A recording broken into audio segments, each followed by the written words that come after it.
दिवाली के दिन तो राम जी वनवास से लौटे थे। फिर लोग लक्ष्मी जी की पूजा क्यों करते हैं? आप तो ये जानते होंगे कि जब राम भगवान वनवास से लौटे थे, लेकिन फिर भी उस उस दिन भगवान की जगह लक्ष्मी जी की पूजा की जाती है। दिवाली के पर्व के लिए घरों में तैयारियां शुरू हो चुकी हैं और माँ लक्ष्मी के स्वागत के लिए लोग तैयारियां कर रहे हैं। दिवाली को माँ लक्ष्मी की पूजा के लिए लोग लंबे समय से तैयारी भी करते हैं, लेकिन जब भी लक्ष्मी पूजा की बारी आती है तो लोगों का सवाल होता है कि दिवाली तो भगवान राम की वजह से मनाई जाती है, लेकिन इस दिन पूजा भगवान राम की नहीं होती है, बल्कि लक्ष्मी गणेश की पूजा होती है। दरअसल सभी ये जानते हैं कि जब भगवान राम रावण को मारकर अयोध्या लौटे थे तो उनके आगमन को दिवाली के रूप में मनाया गया था।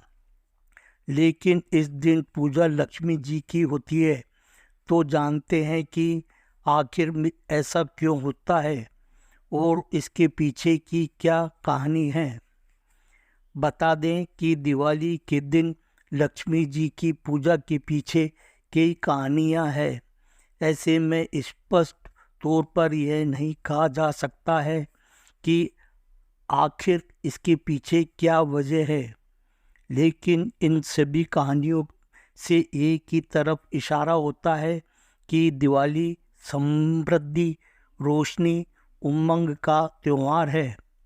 लक्ष्मी को भी समृद्धि के तौर पर देखा जाता है और इस दिन लक्ष्मी की पूजा की जाती है, भले ही इसके पीछे कहानी कुछ भी हो। क्या है कहानियाँ? कहा जाता है कि दिवाली को लक्ष्मी पूजा का कारण समुद्र मंथन है।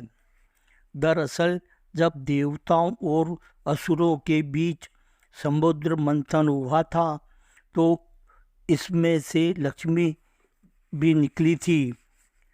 ये मान्यता है कि जिस दिन लक्ष्मी निकली थी उस दिन कार्तिक कृष्ण पक्ष की अमावस्या थी।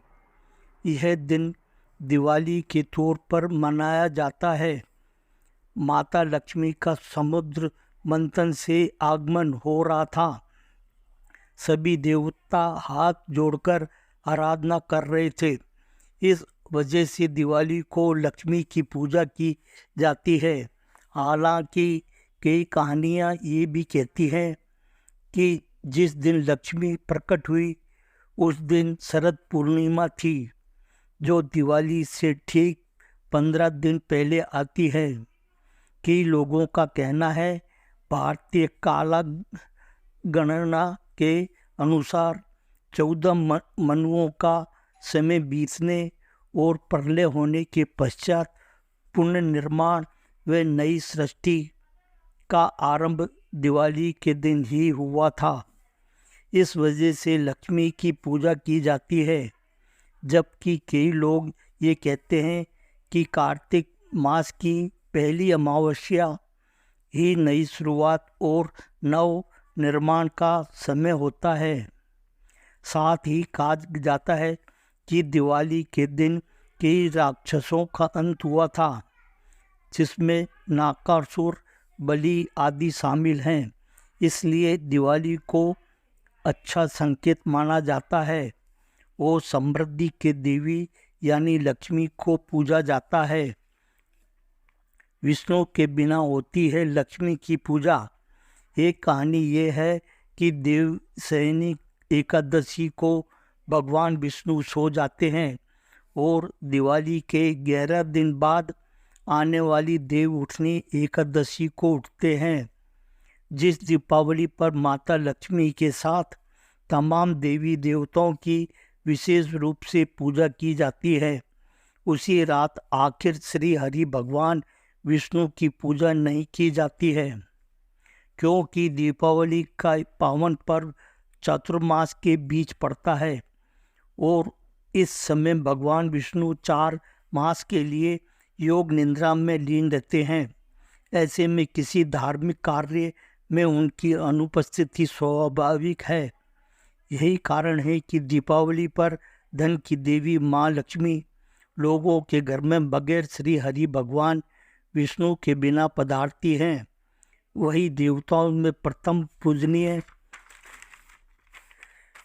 माने जाने वाले गणपति उनके साथ अन्य देवताओं की तरफ से उनका प्रतिनिधित्व करते हैं। हालांकि दीपावली के बाद जब भगवान विष्णु कार्तिक पूर्णिमा के दिन योग निद्रा से जागते हैं तो सभी देवता एक बार श्री हरि के साथ माँ लक्ष्मी का विशेष पूजन करके एक बार फिर दीपावली का पर्व मनाते हैं, जिसे देव दीपावली कहा जाता है।